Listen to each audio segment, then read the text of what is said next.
All right, here we are. Welcome back. Happy Monday. It's not Monday for us, it's Wednesday. Or whatever day you're listening. We record on Wednesdays and we publish on Monday. So happy Monday, unless you're listening on a different day. Happy day. Happy whatever day it is. Anyway, how to drag out an intro. Today we're talking about storytelling. Okay. And I think it's important when it comes to your marketing of your salon and your branding and all of your other things that bring your clients to you and then keep them coming back to you. Mm-hmm. And storytelling was first presented to me when I had my gym by a previous mentor who just expressed, I guess, the value of storytelling. So if you think about storytelling through the years and through millennia, right? Not to get crazy, but that's how things were passed down, was through story. People would sit around campfires and share stories, and that's how information or whatever spread. Agreed. Think about things that you retain. They didn't have social media back in the days, you know? They did not. They weren't sitting around the fire after they got their hunt and they had their families gather around and they were like, follow me. Stop it. Think about the information you retain most, and most often, if not 100% of the time, they are because somebody told you a great story and gave that information in a way that's why you retained it, because the story was so great. It gave you the information in it like a kind of like a fun way. Well, it makes it relatable. Yeah. Right. So when you tell stories, there's a really good book called Storybrand. Okay. And is it Donald Miller? I'll look it up. I'll put it in the show notes. Wonderful. Let me actually make a note of that. And he breaks down everything. It's an amazing book. It's really easy to read. And he tells stories, but he tells a lot of stories, and then everything starts to sort of come together. Like, for example, he said he goes to the movies with his wife, and his wife hates it because he's practiced this so much that he'll be like, in 12 minutes, this is going to happen. Gotcha. And she's like, stop. But he understands the formula. Right. There's formulas to telling stories. So I would check out that book. And where we're going to go today is we'll start with the importance, I guess. I have an example here. And then we'll roll through some examples of what people could use in their storytelling. Wonderful. I love it. Cool. So we already know stories are sticky. Did you say that already? That is not how I said it, but you said people remember stories. Yeah, they're sticky. So people aren't going to remember something like if you post your formula so right now we're in the fall, everyone's posting reds and coppers and all this stuff. Nobody's going to remember your formula for the beautiful red hair you did. Mm-hmm. And no one's saying it's not beautiful. But if you told the story of the client and why that client wanted red hair, or how they discovered something, or how you discovered to be a better colorist, if you told that story, people would tend to remember that. Agreed. You would stand out. Yep. I think from a colorist standpoint, a lot of times we're posting our formulas, which is really just for other colorists. So I think, what type of story are you trying to tell? Are you trying to attract other colorists to maybe join your platform? Or are you trying to attract a clientele? Because the clientele wants the story of how you created this beautiful color and the dynamic of that. They don't need the formula. So a lot of times, like when I'm posting, the story becomes all the beautiful pictures of the person and how happy they are. And then in my caption, it's like, if you're a hair pro, here's where you get this information. But yes, the retention of the formula is not going to be this part of the story. Even for the hair pro, they're not going to have somebody walk in. Well, maybe they do, but they're not going to have somebody walking with that exact hair. Right. So they're going to have to create the formula. Right. They need to know how it all came about. Know the start. Yes, everything. Jinx, you owe me a Coke. Sure. I don't drink Coke. I had a sip of one of the kids' sodas the other day, and it was way too sweet. Yeah. There's a story for you. Fun fact. I want to talk about Nike, because Nike uses storytelling in their branding to like be wildly successful. Correct. And they consistently tell specific stories. So they talk about competition, achievement, determination, reward, and the almighty underdog. Because who doesn't relate to an underdog? Who's not been an underdog? Right. And so what Nike did was they discovered that when they connect with people on that level, that their brand does a lot better.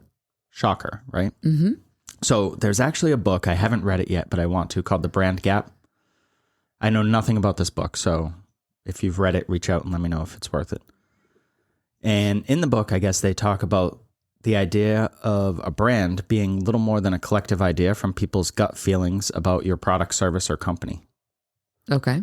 And when enough individuals arrive at that same gut feeling, a company has a brand. So in other words, what they're saying is a brand is not what you say it is. It's what they say it is. The consumer. Yeah. Gotcha. Yeah, exactly.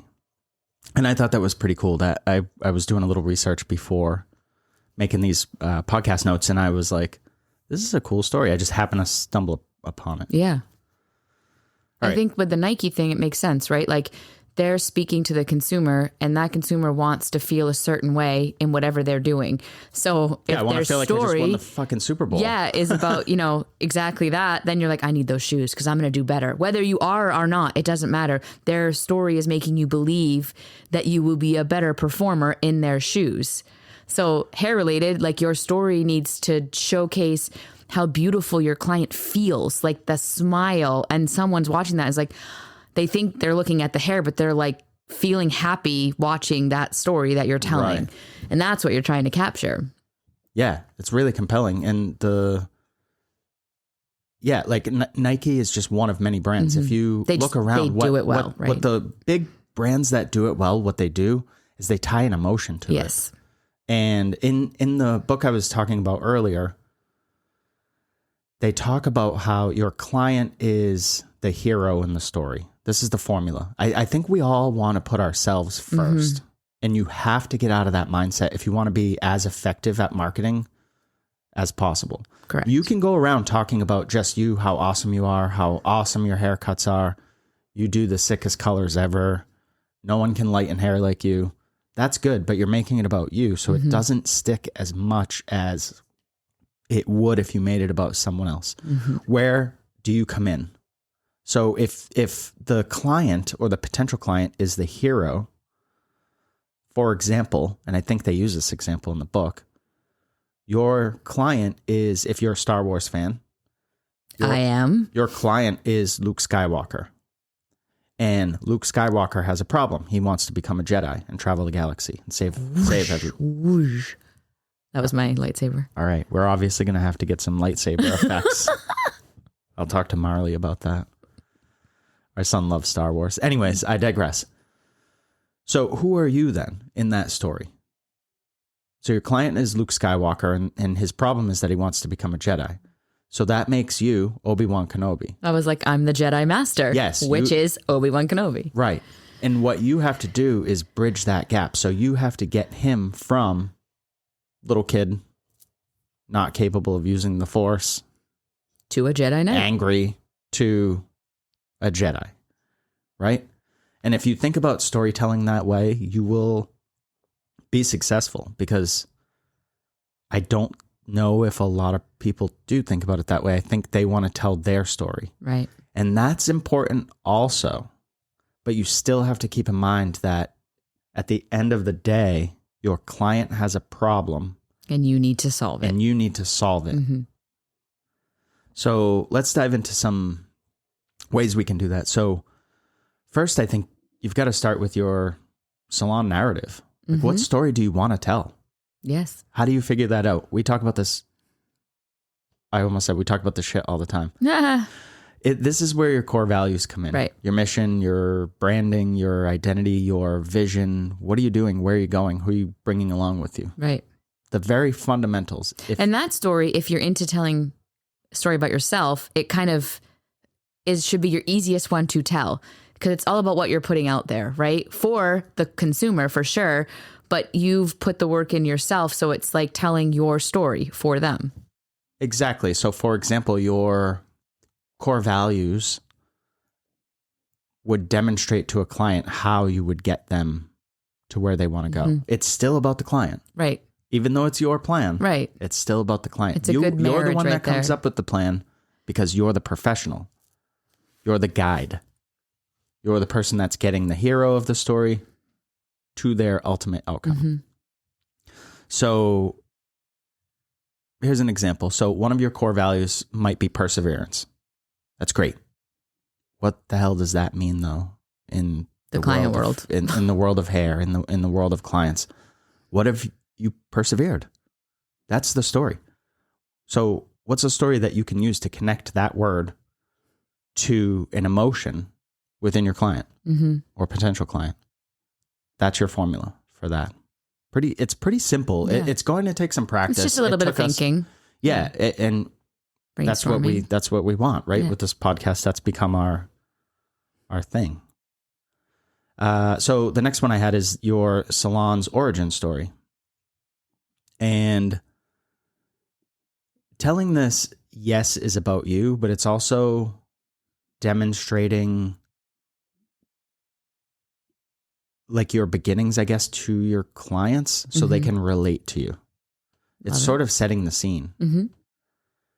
And there's a million different ways you could tell your origin story.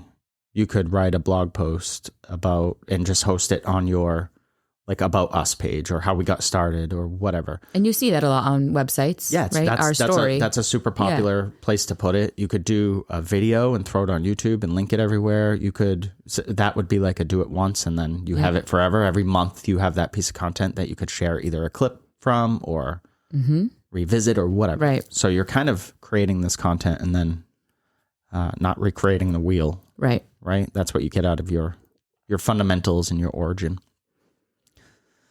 The next example I had was client stories, and this would include, I guess, testimonials as well. Right. And what that does is it shows or demonstrates your effectiveness to solve those clients' problems. Absolutely. And clients love seeing testimonials. Like any product you're going to buy. I mean, if I'm on Amazon, I'm always going to go like... check the reviews. Yeah, for sure. Yeah, right? Of course. Because that right away builds my confidence in my purchase. So testimonials would build the confidence of the client. Like maybe they referred to you or maybe they just stumbled on your page, but seeing these testimonials would hopefully push them in the next manner to click on your booking link to book an appointment with you because your testimonials show that you can do the services that they're looking for. Yeah, and it tells that story. Something that we see, and I've been seeing it more on social media, is when you show your client, you're still, I think the majority of people out there are still making it about them. They have their client face the wall, right? Like they're being punished in grade school. Nobody puts baby in the corner. Okay. So they keep going. Do it, right? Pop culture. How many pop culture references can we squeeze in? Let's see what I can come up with today. So my brain is all over the place today. That's all right. So you all know. I'm pretty sure they knew if they listened to the show. Like, look, a bird. Oh, it's a butterfly. Now I'm like, oh, what color should I wear tomorrow to work? That's where I'm at right now. Focus. I'm trying. Don't be that far away. No, I'm here. All right. So anyways, testimonials, client stories. So why are we taking our clients and facing them towards the wall and taking a picture of the back of their head? I'll tell you why, because we are trying to make it about us. Mm-hmm. Instead of making it about the client and what the client wants or what a potential client might want, we're trying to demonstrate how badass of a colorist or cutter or whatever you do, how badass you are. I'm with you people too. Like I am so proud when I like see this hair and how it's reflecting the light and the dimension I'm putting in and that my picture actually doesn't look blurry. I'm like super proud. But at the end of the day, if we want to connect and tell that story to the clients are going to connect with the face that's behind that head or in front of it and them smiling and looking happy and like pumped about their hair. That's the emotional story that will attract the client to click on your booking link, not the back of the head. That's really just for us to be proud of our own work. And I think you can still do both. Yeah, I marry them together. Like when I have a reel, but the front, the emotion is all in the beginning. It's what I want to capture on my page. But I definitely do throw some clips in with the backs of the heads or the sides, however I want, because I'm proud of that too. And some people might be looking for a certain color that pops into with feeling the emotion of the client's face. Excuse me. I agree 100% on that. When you are showing an image to a group of people, so Instagram. Oh, Instagram. People connect with the eyes in a portrait. That's what is going to get people to pause. That's what's going to get people to feel that emotion. So if you're telling the story of how much dimension you got into this hair, and I did this, and I took this many inches off, and I fixed this cut came in messed up and I fixed it, you're missing the point, because it's not sticky enough. It's not going to stick. Right. That's what everyone is saying across social. What is that beeping? I don't know what I do. Keep hearing it. I thought it was in my head. It's like a watch. I don't have a watch, so there's one in that little thing. It's dead. All my watches are dead. Oh, it is? Interesting. Yeah, very. Anyways, try to flip your mindset and think about what a potential client might like to see. They want to see, they want to feel good and feel happy. So if they see that you're putting out work that makes people feel good and feel happy, they're more likely to book with you. How do you tell that story? Right. You got to involve somebody's face, because it's really hard to get emotion from the back of the head. I can't tell if that person might be crying. I have no fucking clue. How am I supposed to know that person is even happy or not? I agree. And I also think, we work on clients from ages, 1 year old up to, I have a client that's 94. So depending on what you want to attract for a clientele, like I know there's people that are like, I love like the age range of, let's say 19 to 24. Well, then I really want to see their faces, because if that's what you're trying to attract, then by seeing that, I'm like, wow, they do really great work, like on a younger crowd. Like someone older might be like, that might not be for them. So it does really help you kind of hone in on what you want for a clientele too. You talk a lot about an avatar. It creates the avatar. So you are also now attracting the clients that you're going to have the best relationships with, which means you're going to do better hair. So it's really important to really showcase 360 of this client, from the front to the back, however you want to do that, and tell that whole story, because that's just going to attract more of those type people. And I'll give you a pro tip, or I guess it's just my preference, but it's far more interesting. Yeah. Like I'll stop on those posts. If I see the back of the head, I usually just scroll. So, and there's the point of this all, right? If you want someone to stop on your post and actually like engage with you, this is how it's going to happen, whether you like it or not. Because I'll be kicking and screaming all the time with Todd. Like, I am not a photographer. Like, I grew up in the age of no social media, so it's a new world-ish. But at the end of the day, if I want to play in the game and I want my clientele to keep growing and I always want to have new people sitting in my chair, this is the game. So I got to show faces and show my work. And from that frontal position of people having fun, like that's just where it goes. If you're using it to literally try to build your clientele. Yeah. It's just where it's at. For sure. Let's dive into visual storytelling. So this is where you get to be creative. So I don't want people to stress out about this. If you're not into creating visuals, there are different things that you can do, right? We've got all these marketing channels. So you have social media, you have your website, you have hopefully Google My Business, you have all these different avenues. Probably, I said social media, so that covers. I was going to say probably Facebook, but everything, whatever. Majority of what's out now is very visual. People want visual. And it doesn't necessarily need to be video content, but that would probably be best in this world we live in. You can definitely do the whole blogging and all that stuff. I don't know if we're going to talk about it now or in a different episode. It's in our notes somewhere, but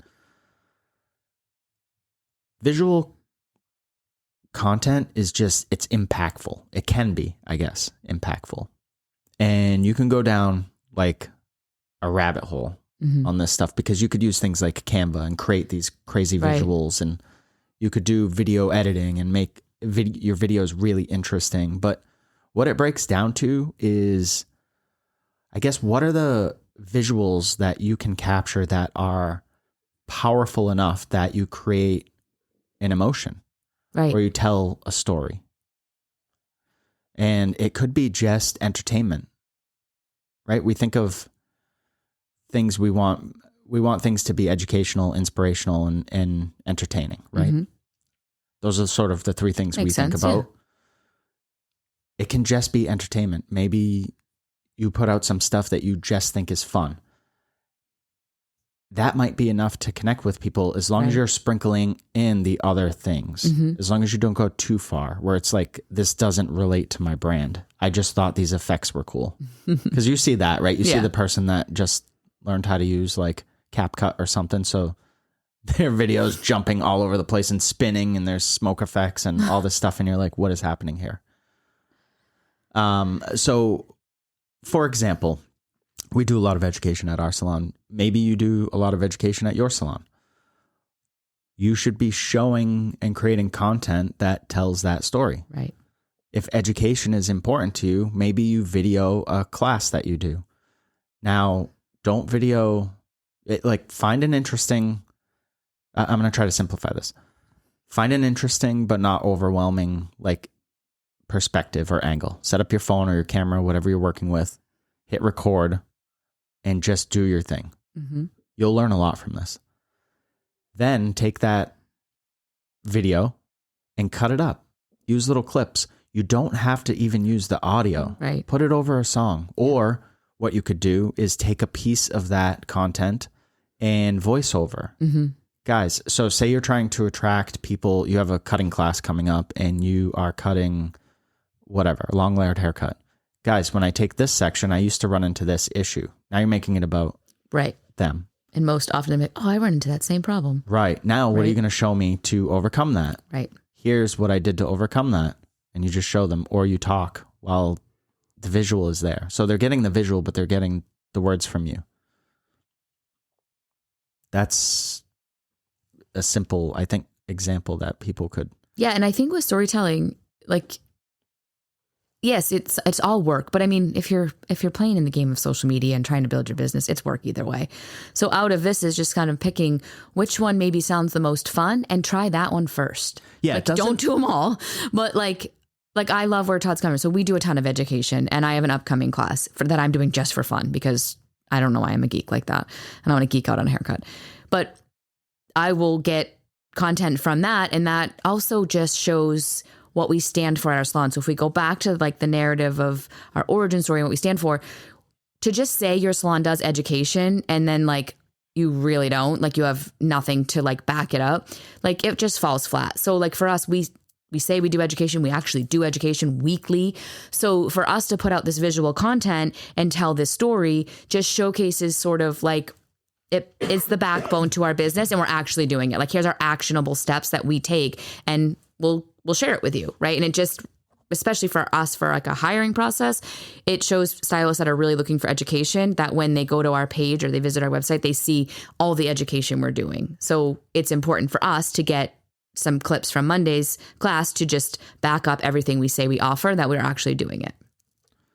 Well, and two things that allows us to do. One is that accidentally somehow our clientele that we attract, I mean, obviously, I shouldn't say accidentally, because obviously education is important to us, and you attract like-minded people, right?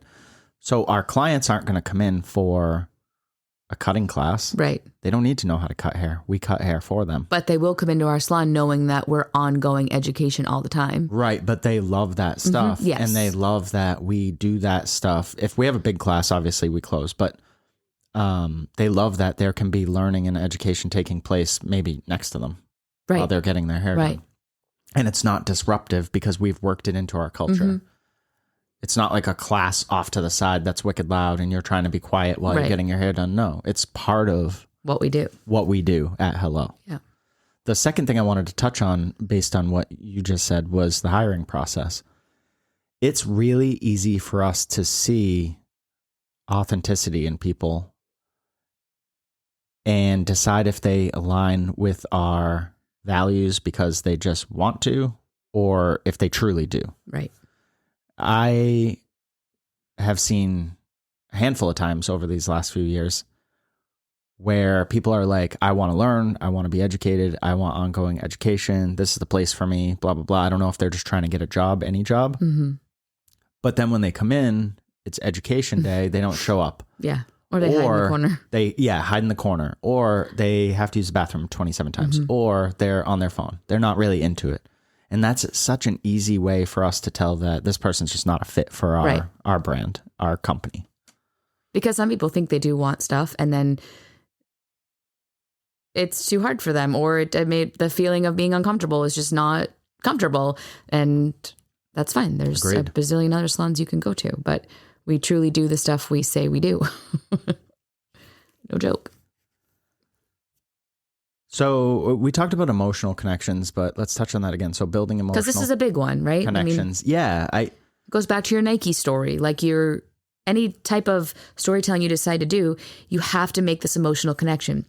That's what's going to get people to engage on your page or click and book with you, because that's what they're looking for. You want to get a feeling out of them. If you can make somebody feel whatever the emotion is you're trying to get across, then what you're doing is you're building trust and loyalty. Mm-hmm. So these people are going to start to trust you because you're explaining how they feel. And they're going to be like, yeah, that's how I feel. Mm-hmm. That hits. That resonates with me. Whatever the kids are saying these days. It's probably not resonates, but I'll go with it. I like that word. I do too. So how can you do this? You can share some client transformations, right? Mm-hmm. We all have those big before and afters. Yep. But include the story of the client's why. Asterisk when appropriate. Right. Makes sense, yeah. Right? There's always going to be occasions where the client does not want their why shared. Yeah. Just went through a divorce. I'm chopping my hair off. Like, we don't need to tell that story. Yeah. Let's keep that one between you and your client. But somebody might be going through something exciting and they are celebrating by having a big transformation to their hair. And they want to, they're looking to feel or I guess they're looking for their hair and what that emotion invokes to match whatever else they're doing. Right. Does that make sense? Yes, okay. Absolutely. So if you can tell that story and you can get clients more emotionally connected, then they're more likely to engage with your salon. They're more likely to have repeat visits. They're far more likely to refer people to Correct. You. And actively participate in stuff that you have going on. Right. These are your super fans that you're creating here. And we all need them. And yeah, those are the people that are going to go out and start to tell your story to their groups. Right. And that's when, the tribe mentality sets in and you really are creating your tribe and your culture. Right. And you're attracting the like-minded people that you enjoy being around and you get to do their hair. Exactly. Super cool. And it goes back to that Nike story where now your brand is this because they said it's this. Right. Not what you said. Yeah. All right. Authenticity and consistency. You got to you got to be yourself. And you got to do it often. And yeah, I mean, it is what it is. So how do we do this stuff? How do you stay authentic? My easiest answer to that question, if somebody asks me like, hey, I have trouble with authenticity, I'm all over the place. Okay, cool. What are your core values? Right. What is your mission? Right back. And if you don't have that, then you need to figure that out because I don't know where we're starting from. And that's why you're all over the place. Yeah, exactly. Yeah. Exactly. So if you're coming up with a new core value every week when you're creating content, you're going to run into trouble. Yeah. Because nothing's going to resonate. All of a sudden you have a menu that looks like the Cheesecake Factory. Ugh. It's just like 1 billion options, 17 Awful. Pages. Like it's overwhelming. No one knows what to do with that. Nobody wants that. Yeah. I mean, some people want it because that business exists, but that's crazy to me. Honesty, I think, is a big one. So this is authenticity still. You've got to be honest with yourself. Like, what services do you want to do? What services are you good at? What brings you the most joy with the services that you want to do. Exactly. And when you tell that story, all of a sudden you're attracting clients and staff, for that matter, that want to do that stuff as well. Right. Because you can show them how. Yes. Remember your role here. You're not the hero in the story. You can be the hero, just not in this story. Yeah. And your other ones. Go to Nike. They'll make you the hero. Perfect. Consistency. This seems a little silly to say, but you keep things the same. Tell the same stories over and over and over and over. Yeah, I think, I don't know the statistics, and you may, but most people need to see something a certain amount of times before they even engage, click, or really think about making that purchase, right? I've seen numbers all over the place. Yeah, from that's why 6 to 14 to 6 was what I was going to use, but I would be guessing. So when I talk to a lot of people, they're like, I post on social media, like nothing happens. I'm like, you have to post so many times, so often to truly get the engagement. So if you're looking for engagement, consistency is going to be your best friend. If you're hoping for engagement, consistency is going to be your best friend. Without the consistency, these things will not happen. Just because you think about it does not make it come true. You literally need to put in the effort. And that could mean, like Todd just said, like maybe you do a big piece of content on somebody's transformation. Keep using clips from it, like over and over. Not everybody has all new content all the time. They reinvent their content. Maybe some is with music. Maybe some is their video voiceover. Maybe some has words over it. It's just doing the same thing and trying to attract the same person and pulling out that emotion from the people so they stop and engage on your post. And engaging can mean depending on what you want them to do. But you have to be consistent. And if you're not, and you're bummed out that you're not getting any hits off of your storytelling, well, if you're not consistent, you're not going to. Like, it's not going to happen just because you want it to. You have to put in the effort. And keep in mind that this stuff takes time too. Just because, like Jen said, that consistency isn't your first week or even your first month. It's constantly putting it out there into the universe. And just trying to reach. Exactly. And I would say, I think I've read like 80% of your content should be recycled. So if you created a calendar for the month, only like 6 days, if you use 30 days, right? Only like maybe 5 or 6 days should be new anything. Right. Everything else should be recycled content. Otherwise, you're going to drive yourself mad trying to come up with new ideas every single day. You're trying to recreate the wheel and then you don't do anything. Yeah, it's too much work. You'll fall off. That's it. Right. And like you said, having a calendar. Like it's not... People don't just, that are doing well on Instagram or any social media platform, aren't just like because. Like they have an organized calendar, they have their content together, and they're doing it ahead of time. Exactly. And our approach with everything, meaning you and I, Jen, is that you do the work up front to set you up. You do the fundamentals, you do the foundational work up front. And yes, it's a lot, but think about it when you went to school for doing hair. You learned all the stuff up front. And then you practice what you need to practice out of that, and then you niche down, not the other way around. Right. I think people want to niche down too quick and go to the specifics. You've got to put in the work either way. Either you're doing it later or you're doing it now. So what I would do is do it now so that it supports your future. Yeah. Because you're building. You're going to hopefully through your career. I'm going off a little bit of a tangent here. We'll wrap up soon. We only have one more point. You're hopefully through your career going to have new opportunities and new things that present themselves. So you're going to have less and less time to go back and do these fundamental things. And that's what could create that overwhelm and just the stress. And then people are like, I can't handle this fucking industry. I quit. Yeah. That happens in every industry, by the way. Of course. But I digress. And then as far as consistency, also just stick to your target audience and your values. Just don't recreate the wheel every week. Just stick to what you do and tell that story over and over again. Absolutely. The last point, and then we'll wrap up here because we're running a little long, is this is like a self-imposed time limit too. And every week I'm like, we're running long, as if I have some producer that's pointing at a clock. And I could just keep talking forever. It's me. I'm the producer. Yeah. All right. So what does this look like in the future? Can this evolve? Can this change? Can your salon narrative go through sort of like an evolution? Can you have a Sally's Salon 2.0, 3.0, 4.0? The answer is yes. Absolutely. Abso-freaking-lutely. And hopefully it will. Because again, as you go through your career, I imagine if you're the owner of a salon, you want your salon to grow. As it grows, you're going to have new experiences to draw on. So things might look different. You might find a new service that you love, so you pivot. Now you have to tell that story. If you're, for example, like a blonding, lightening expert, and you get into, I don't know, hair replacement, and you're like, I love hair replacement. You have a new story to tell. I don't want to do blonding anymore. Right. It's not fun to me compared to this. This is amazing. Great. Right. It's just an evolution, and you just roll through. And now you got new content. Yeah, and you can use all your old stuff for blast from the past. You still know how to do that. And you're not going to have 100% hair replacement clients off the top. So sprinkle that stuff in. What else? Do you have anything in closing? No, I think that was great. All right. So tell more stories and have fun doing it. Yeah, I think that comes out also. Yeah. And if you need help getting organized in your thoughts or laying out a calendar, you know where to find us. For sure. All right.